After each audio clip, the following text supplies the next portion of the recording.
Okay, so let's dive into this. It's a really strange question. Right. Why is toenail fungus, I mean, it has the most boring name ever. It looks awful. Why is it so infuriatingly hard to kill? Hmm. Seriously, you can drown it in, I don't know, every pink, yellow, or clear cream from the pharmacy. You can sand it down, and it just, Yeah. what, it comes back 6 months later? Just shrugs it off. And that's really the core of the frustration, right? We've all been treating it like a local problem. Well, yeah. I mean, it's on my toe, so the solution should go on my toe. Exactly. Like a stubborn weed in the lawn, you just spray the weed. But that's not what's happening here. Oh. The whole logic is flawed. This isn't a local issue at all. It's a massive systemic invasion. The real battle isn't on your toe. It's deep inside your entire operating system. But wait, hang on. If it's a systemic invasion, why does it only show up there? Why doesn't my entire body suddenly grow fungus? That still feels like a local failure to me. That's a great question, and that's all about the microbe strategy. It picks the weakest spot, right? The most protein-rich area, like your nail, and that becomes its base of operations. But its ability to stay there is tied to systemic failures across your whole body. And we know the stakes can be pretty high because the standard medical fix for this is it's intense. Oh, yeah. You're looking at maybe 3 months of some pretty harsh oral medication Yeah. that, can even have side effects like liver damage. So our mission here is to find a way that doesn't involve trading a slightly ugly toe for a potentially very angry liver. Right. We need to understand the secrets of this microbe. What is it called? It's specifically T. rubrum, and we should be clear, T. rubrum is no amateur. Oh, absolutely not. This thing is an all-terrain nightmare. It causes jock itch, athlete's foot. Mm-hmm. It'll happily set up shop in beards, legs, the scalp. It's looking for one thing. Pure protein. Pure, delicious protein. And your nail is exactly that. It's a protein bunker. A 5-star, all-you-can-eat keratin buffet. Okay, so let's get into this villain's superpowers, because this is where the science just flips everything we think we know. Why does rubbing a cream on it fail so spectacularly? Because your nail is basically a concrete bunker. And the microbe isn't just sitting on the welcome mat. It's already inside. It is burrowed deep, deep inside the nail's protein structure. So a topical cream might, get the first layer. But the real problem is in the basement. Exactly. The T. rubrum is snug as a bug in the basement, totally immune to any surface-level annoyance. It's a master strategist. It's got a whole defense portfolio. What's its first move? Okay, so the first tactic is think slow and steady wins the race. Okay. It grows so slowly, just agonizingly slowly over time, that your immune system, it just doesn't even notice. Doesn't register an invasion. Not at all. It's flying completely under the radar. It's like a spy who only moves, an inch a year. By the time the guards notice anything, He's already in the vault. he's in the vault. Exactly. So next, it's not just avoiding the army. It's actively messing with them. Tactic 2 is T-cell suppression. Correct. It actively silences your T cells. And these are the frontline generals of your immune response. The search and destroy teams. Right. And it just puts a cone of silence over their communications. In Tactic 3, this is the one that's so frustrating for anyone who thinks they've finally beaten it. Dormancy mode. Yeah, this fungus is just incredibly resilient. It can go into this complete deep sleep state and just wait. For how long? For years. Literally years. Just waiting for the conditions to be perfect again. You think you've evicted it, but really it's just asleep in the basement, waiting for you to turn up the heat. This is where it gets really counterintuitive for me. Most germs, fungi, they hate UV light. You'd think, oh, I'll just put my foot in the sun. Or use one of those UV disinfectant lights, right? Exactly. What's the trick here? This specific microvillain, T. rubrum, is uniquely resistant to UV radiation. Seriously. That part of the sunlight that kills a lot of other pathogens, it just does not work on this fungus. It's evolved past one of nature's most basic defenses. That is genuinely shocking. So the key isn't just killing it, it's figuring out what puts it to sleep. Right.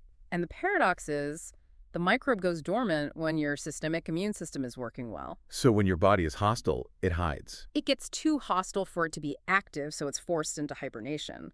The goal then isn't to burn it out, but to make your body so hostile that the fungus just gives up and goes to sleep forever. We have a great, if slightly gross analogy for this, the meat locker story. It is perfect for understanding these triggers. So imagine a big commercial freezer. It's full of vacuum-sealed meat. Okay. Now, what if the backup generator fails? The temperature rises just a little bit. Those packages that look totally sterile, suddenly you see worms, microbes just crawling around. And the key thing is those microbes didn't just appear out of nowhere. Exactly. They were already in there, just asleep. Yeah. The cold, sterile environment forced them into hibernation. The moment things got a little warmer, a little moister, The party started. the party started. Yeah. So what we need to do is the biological opposite of that freezer accident. We need to create a permanent winter. So what are the triggers that wake this beast up in our bodies? Okay, starting with the local environment, the fungus loves warm, moist, sweaty conditions. No surprise there. Right. But the critical part is pH. It thrives in an alkaline environment, a pH of around 8. Your healthy skin should be slightly acidic. So if your skin's pH goes up, you're basically rolling out the welcome mat. You're rolling out the welcome mat. Got it. Keep it cool, dry, acidic.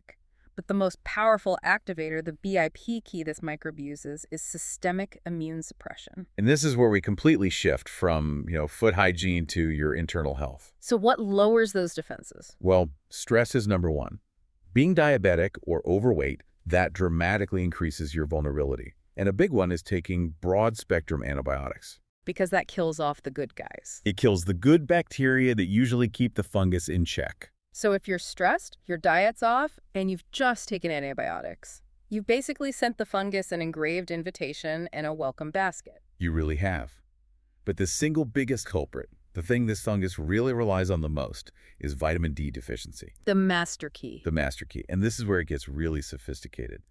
The fungus actively downgrades your vitamin D receptors. Whoa, wait, so it's not just that you're low on vitamin D, it's blocking your ability to even use it. Precisely. It locks the door to one of your immune system's biggest supports. If your body can't use vitamin D effectively, that hostile environment you need just disappears. That is the core of the villainy right there. Yeah. It's an active blockade. It's saying, I know what supports your troops, and I'm taking it away so I can stay. So what does that mean for a game plan? If the problem is a systemic blockade, the solution has to be a systemic surge to overwhelm it. Okay, strategy 1. The systemic overload. This isn't your regular daily multivitamin. No, this is about aggressively activating the immune army.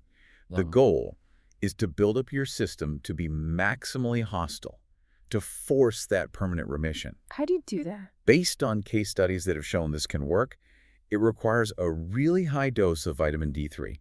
We're talking The high. at least 25,000 international units Yeah. every single day. Whoa, okay, hold on. 25,000. That is a massive dose. That is far, far above what's normally recommended. We have to be really clear here. This is not, general medical advice for everyone. Absolutely, that's a critical point. Okay. We are reporting findings from specialized case studies.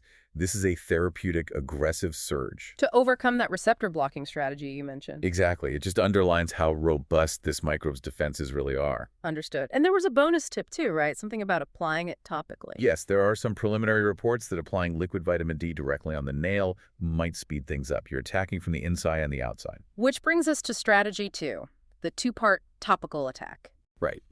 So while you're launching that systemic surge, you also want to attack locally. And for that, we need some specific antifungal firepower.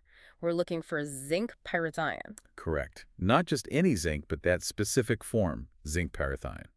It has really powerful antifungal properties. You can sometimes find it in special creams or even in certain dandruff shampoos. So inside out with the vitamin D, outside in with the zinc. Exactly. And the second part of that is just basic environmental control. Never let the conditions get welcoming. So you have to be relentless. Relentlessly cool and dry. Wear breathable shoes, change your socks often, and wash your shoes and your socks. The good news is regular laundry detergent is usually enough to kill the fungus in the fabric. You just have to be diligent. So we have totally shifted the fight. We are not just scrubbing the surface anymore. We're bolstering the body's entire internal army to overwhelm the microbe's defenses. It's all about systemic hostility, not just surface cleaning. The key to beating this chronic localized problem was actually understanding the system-wide conditions, the low vitamin D, the stress, the pH that let it happen in the first place. When you raise that systemic hostility high enough, the fungus has no choice. It has to retreat into permanent remission. It's forced into an eternal winter. That brings us to our final provocative thought for you. If this one specific, really stubborn microbe, this T. rubrum, has evolved such sophisticated, stealthy ways to evade your immune system. You actively suppress it. Yeah, actively suppressing your T cells, downgrading your vitamin D receptors. What other stealth pathogens are currently running dormant scams in other parts of your body? Just waiting. Just waiting for the next moment of high stress or, nutrient depletion, something to think about the next time you put on a pair of sooty socks.